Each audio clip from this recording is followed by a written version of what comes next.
આ વિસ્તારમાં હમણાં સાંસદની ચૂંટણી લડ્યા ને કાંકરેજના લોકોએ ખોબલે વોટ આપીને 17,000 જેટલી આ વિસ્તારમાંથી લીડ અપાવી છે. એવા ચંદનજી કોંગ્રેસ પાર્ટીના જિલ્લાના પ્રમુખ ભરતસિંહભાઈ, ચાણસ્માના ધારાસભ્ય દિનેશભાઈ તેમજ મંચ પર વિરાજમાન કોંગ્રેસ પાર્ટીના સર્વે આગેવાનો, આ કાર્યક્રમનું આયોજન કરનાર આ વિસ્તારના ધારાસભ્ય આદરણીય અમરતજી,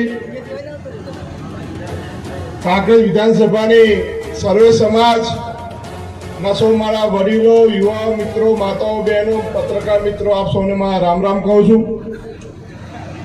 જેનીબેનને ખૂબ ખૂબ અભિનંદન આપીએ કે આપે ભાજપની હેટ્રિક રોકી અને બનાસકાંઠાની સમગ્ર ગુજરાતમાં કોંગ્રેસને એક નવી દિશા આપવાનું કામ કર્યું છે.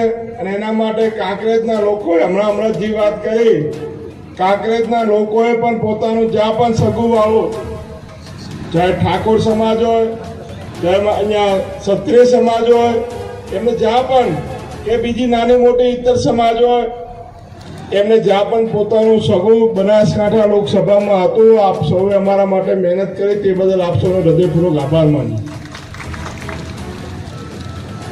ખાસ કરીને ક્ષત્રિય સમાજે એમાં પણ કાંકરેજ વિધાનસભામાં ખૂબ મદદ કરી ને જ્યારે પેટીઓ ખુલી ત્યારે સાબિત પણ થયું કે સમગ્ર બનાસકાંઠા હોય કે પાટણ હોય, બંને જગ્યાએ ક્ષત્રિય સમાજે કોંગ્રેસ પાર્ટીને જીતાડવા માટે તન મન ને ધનથી મહેનત કરી, બૂથના ઓગળા કહે છે.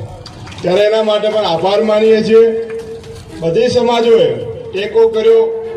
દુઃખ થોડુંક રહી ગયું કે ચંદનજી થોડાક જ માત્ર વોટ માટે કરીને સંસદની ચૂંટણીમાં નાકા 2 ભાઈ બહેન સંસદમાં જવાના હતા, પણ જે કચાશ રહી ગઈ છે આગામી સમયમાં ભેગા થઈને એનું મનોમંથન થાય અને જે નાની મોટી તૂટીઓ રહી ગઈ એ પૂરી કરવામાં આવે અને આજ પાટણ જે લોકસભા કોંગ્રેસનો એક સમયનો ગઢ હતો એ ફરતી આપે, એના માટે જેટલી પણ થાય એટલી મહેનત કરવા માટે આપ સૌને વિનંતી કરું છું.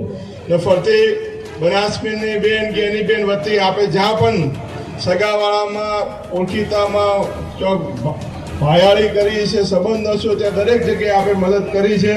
ને આપ સૌના સાથ સરકારથી જ જ્ઞાનીબેનનો વિજય થયો છે. અને અભિનંદન એટલા માટે કે બનાસકાંઠામાં સત્કાર સમારંભ ચાલુ નથી કરી, એના પહેલા તમે પાટણ લોકસભામાં કર્યો છે, એના માટે પણ અભિનંદન આપીએ. ખૂબ ખૂબ આભાર ગુલાબસિંહ રાજપૂત સાહેબ. હવે હું વિનંતી કરીશ બનાસકાંઠા લોકસભા સંસદ